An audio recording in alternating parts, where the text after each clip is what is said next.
du sommeil. Ah mais Fatima, je pensais que tu allais nous parler de comment perdre du poids. Ne vous inquiétez pas, le sommeil, il y est pour beaucoup.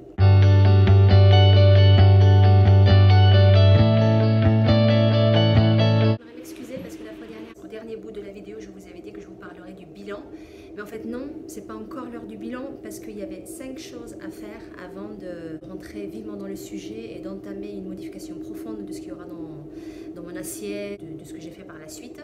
Et donc ces 5 points, aujourd'hui ça se clôture avec le sommeil. Alors, je vais résumer tout ça dans un PDF sur lequel je suis en train de travailler pour vous mettre par écrit les 5 choses sur lesquelles j'ai travaillé et que j'ai petit à petit modifié dans ma vie pour pouvoir entamer une perte de poids sûre, pérenne. Le sommeil, ça paraît aussi un sujet très banal, très évident. On est tous des dormeurs, on dort tous la nuit. Par contre, on dort tous pas bien la nuit. Il y a plusieurs raisons pour ça. Déjà, j'aimerais parler des bienfaits du sommeil. Le premier bienfait du sommeil que tout le monde connaît, c'est le repos. D'accord? On va se reposer. Mais ça veut dire quoi concrètement se reposer? On passe une journée très active, hein. Donc il y en a qui travaillent, il y en a qui sont étudiants, il y a des mamans au foyer qui ont des enfants en bas âge. Ça c'est très très fatigant parce que je suis passée par là et je sais de quoi je parle. On dépense de l'énergie et on crée une quantité de fatigue. Cette quantité de fatigue, elle n'a qu'un seul moyen pour pouvoir disparaître, c'est le repos.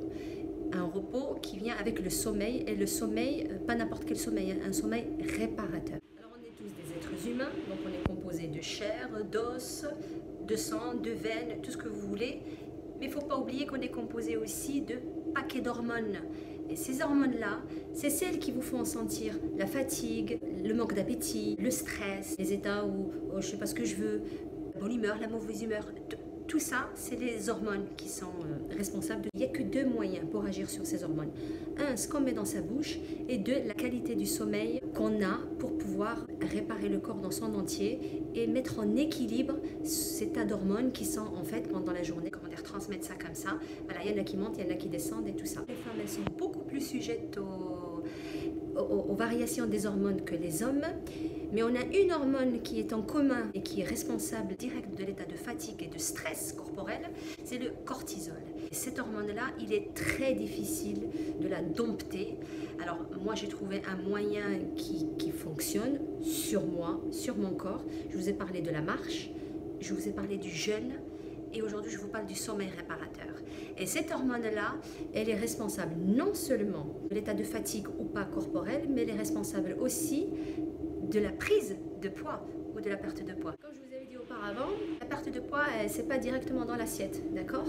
Alors au final, ça va être dans l'assiette, mais quand on commence à vouloir faire du poids, s'attaquer directement à son assiette, c'est très difficile. Donc toutes ces étapes-là, ce sont des étapes préparatrices de l'état mental et physique de la personne.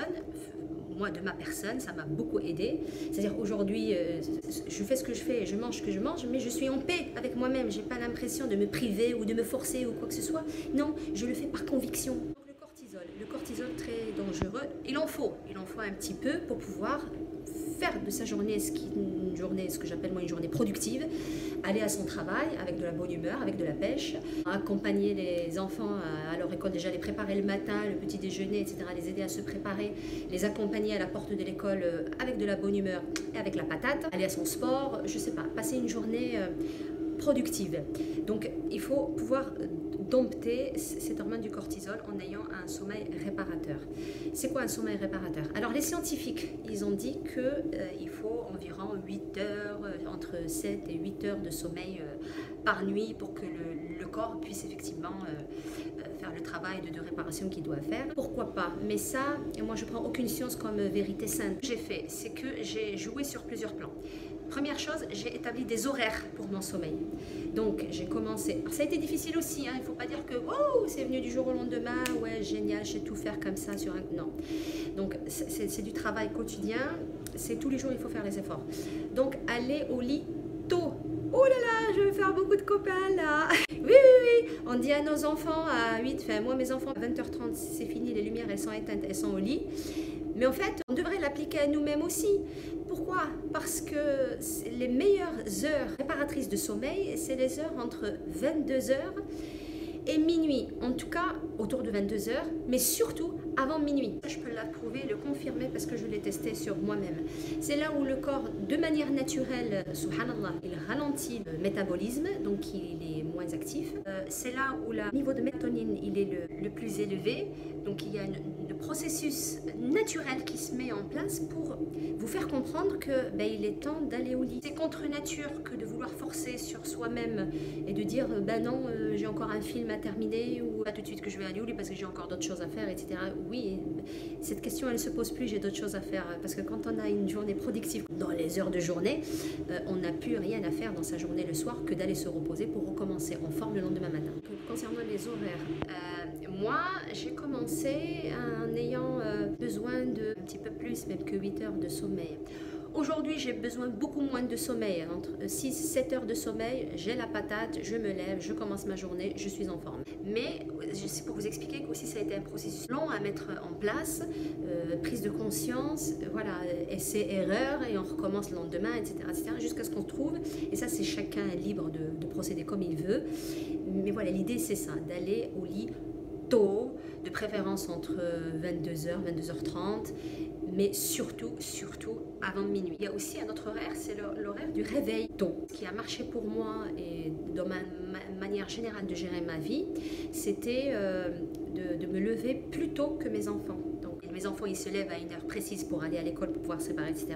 Et bien moi j'ai besoin de me lever plus tôt qu'eux pour être prête. J'ai ma routine du matin, je vous expliquerai dans une autre vidéo quelle est ma routine du matin. Donc j'ai établi de me lever plus tôt que. Alors je vous assure, c'est magique parce que quand vous vous levez plus tôt, ou tôt, si vous n'avez pas des enfants, parce que vous n'avez pas plus tôt à lever de personnes, donc quand vous vous levez tôt, et bien la journée, elle est longue, mais pas longue dans le sens négatif, elle est longue, elle peut être productive. Donc vous pouvez planifier votre journée et vous pouvez faire plein de choses dans votre journée. Le monde appartient à qui se lève tôt.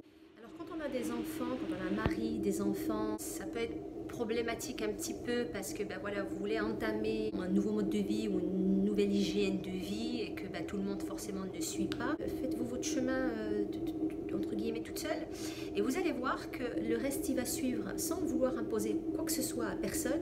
Comme ce sont des choses qui sont de bon sens, d'accord, c'est des choses qui sont positives. Naturellement, il y a une chose magique qui se fait, c'est que de vous donner un modèle et les gens, ceux qui vous entourent en tout cas, ils suivent. Alors pour la petite parenthèse, donc moi ma fille elle rentre en lycée, elle est rentrée en lycée cette année. Devinez ce qu'elle me dit moi cette semaine, parce qu'elle commence ses cours à 8h, donc le soir, là ça fait 2 soirs qu'elle me dit ah maman mais moi il faut que j'aille dormir.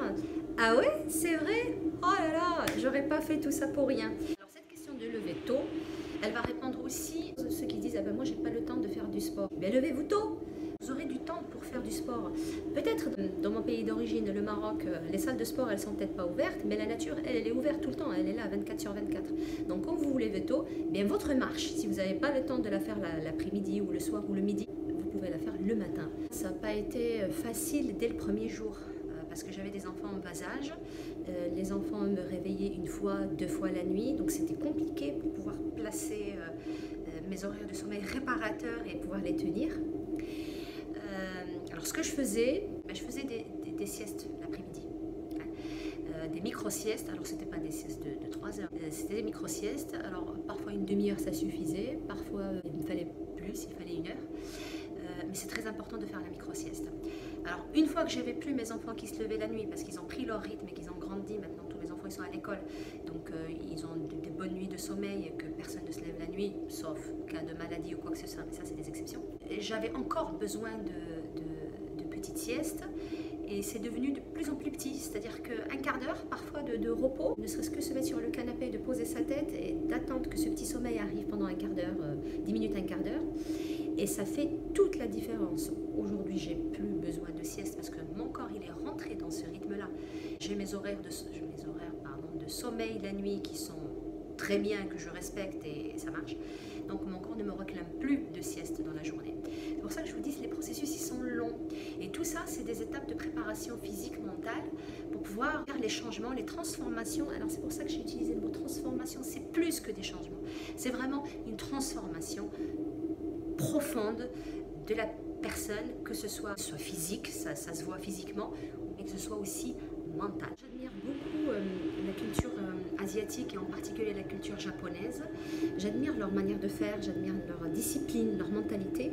Et en fait, j'ai découvert que eux, que ce soit le patron d'entreprise, que ce soit l'étudiant, que ce soit le travailleur lambda, l'employé simple, tout le monde il applique cette règle-là. Donc ils font les micro-siestes. Donc les micro-siestes, c'est quoi? Donc ils prennent un stylo comme ça et ils se mettent sur la table et ils le mettent voilà, comme ça.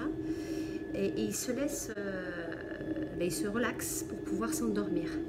Et donc dès que le sommeil commence à arriver et que le stylo tombe, ben voilà, ils se réveillent parce qu'ils estiment qu'ils ont eu le petit laps réparateur qui leur permet d'attaquer la deuxième partie de la journée en forme. Pour mes amis qui travaillent la nuit, c'est un petit peu plus compliqué, mais ça ne veut pas dire que c'est impossible. Alors, il y en a qui font des gardes de la nuit, il y en a qui doivent se lever très très tôt pour pouvoir aller travailler, qui commencent à 4h ou à 5h du matin dans les milieux hospitaliers et autres. Ils restent la journée. Ce qui devient important, donc du coup, c'est de pouvoir récupérer.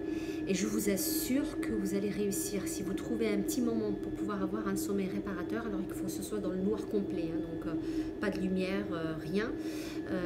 Donc si vous atteignez cet état de sommeil réparateur, il faut vous donner les moyens. Hein. C'est pas « ah mais non, mais je ne peux pas le faire ». Mais si tu peux le faire, il faut te donner les moyens pour le faire. Alors on t'appelle ou voilà, la copine qui veut prendre un verre, etc. Ben non, je dois aller me reposer parce qu'il en va de ma santé. Alors la question est, en quoi le sommeil joue sur la perte du poids? Eh bien figurez-vous que quand on n'est pas reposé, quand on est fatigué ou quand on est stressé, qu'est-ce qu'on fait? Eh bien on va manger. Donc on va voir dans son frigo ce qu'il y a, ou on va voir dans son placard ce qu'il y a, dans le supermarché ce qu'il y a, et là par contre il y a le choix, et donc on prend tout ce qui nous passe par la main et on mange. C'est ce qui m'arrivait moi avant. Une fois que votre corps il est reposé, une fois que j'ai soigné mon sommeil, une fois que j'étais bien, que j'avais baissé mon niveau de stress, j'ai évité toutes les fois où j'ai mangé par fatigue ou par mauvais état d'esprit. Et ça joue beaucoup sur la balance. Voilà l'explication, vous voyez. Donc je n'ai toujours pas parlé de ce que j'ai fait dans mon assiette, je n'ai toujours pas parlé de ce que j'ai changé parce que je vous assure que ça s'est passé comme ça. Donc évitez toutes les fois où on mange par fatigue, par stress, diminuez les quantités, augmentez l'eau pour éliminer les toxines, allez marcher pour s'aérer l'esprit, pour se relaxer, pour s'oxygéner, améliorer son transit. La prochaine vidéo, ça va être une vidéo de bilan. Dernière petite chose, et cette vidéo elle aura pris fin. Donc en France, on a l'art et la manière de vouloir tout diaboliser, et entre autres la manière de s'endormir. Donc on nous dit à la télé, ah non mais évitez les écrans, ça empêche que la mélatonine elle soit sécrétée, etc., etc. Ça peut ralentir le processus d'endormissement naturel, etc. En ce qui me concerne, j'ai toujours réussi à m'endormir devant mon écran, que ce soit de télé, que ce soit de téléphone, que ce soit d'iPad. Sur ma personne, ça n'a pas joué. J'ai aussi testé le livre, j'ai aussi testé le Coran avant de s'endormir, j'ai testé plusieurs méthodes. Trouvez la vôtre. Pour moi, c'est plus l'heure qui joue plutôt que la manière. Soit on est super fatigué et qu'on va aller direct dans son lit, on n'a besoin de rien et on pose sa tête sur son oreiller et ça s'en va. Mais il y a peut-être d'autres moyens. Dites-moi ce que vous avez, vous, l'habitude de faire pour vous endormir facilement. Dites-moi ce que vous faites, vous. Comment vous essayez d'améliorer ça? Est-ce que vous dormez bien, pas bien? Abonnez-vous sur la petite cloche. Alors, je voulais vous souhaiter aussi la bienvenue aux nouveaux abonnés. J'ai pas encore beaucoup d'ancienneté sur YouTube et il ne me permet pas d'avoir la liste des personnes qui arrivent. Elles se reconnaîtront. Bienvenue sur ma chaîne. Partagez, likez, abonnez-vous. Et ben, si vous n'aimez pas, dislikez, pareil. En tout cas, faites quelque chose et soignez votre sommeil. Et la prochaine fois, donc, ce sera la vidéo de bilan. À bientôt!